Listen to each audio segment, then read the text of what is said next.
各位中产们千万注意了，2025年中国这6大泡沫正在破裂，稍不留神就能让你赔掉半套房，所以大家今年必须要调整预期了。随着楼市救市、地缘关系以及整个社会的各大变化，我们终将迎来阶层的第一次烂尾。大家好，我是南山资本论，今天我们就来聊聊未来还有哪些泡沫会破裂，我们普通人又该如何让自己的钱包不被掏空的。首先来说说咱们中国人最关心的房子，现在全国平均房价比最高点跌了23%，什么概念？相当于500万的房子现在直接蒸发118万。所以我预计到2025年底，中国的房奴时代可能马上就结束了。因为现在我们国家80%的房子正在面临着最后一波行情，年底后整个房地产行业将会进入到一个彻底躺平的阶段。在之前视频里我们也说过，去年开始全国幼儿园迎来了史无前例的关停潮，随着人口的负增长，导致很多幼儿园招不到生的结局只有合并或者倒闭。同时也有权威机构预测，在2025年至2035年这10年时间里，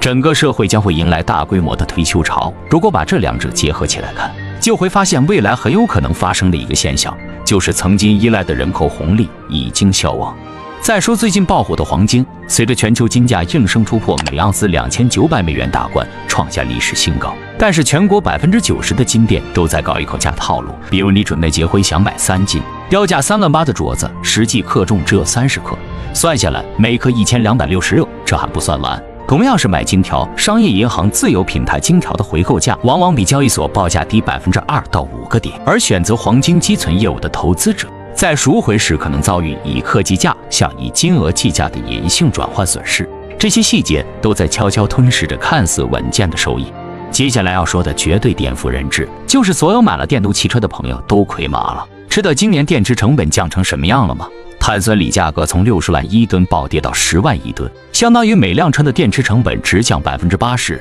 今年必将是电动汽车打价格战的一年。在这，我奉劝打算买车的朋友记住这句话：今年不买立省30%，明年买还能再降20%。而茶叶市场比股市还刺激，广州现有普洱茶库存够喝8年。可茶商还在疯狂炒作古树茶，去年有个朋友花88万买的茶饼，今年想转手发现同款只值8万8。最搞笑的是，现在直播间卖茶套路，299元的冰岛古树实际是19.9块的泰迪茶，换个包装就敢翻15倍。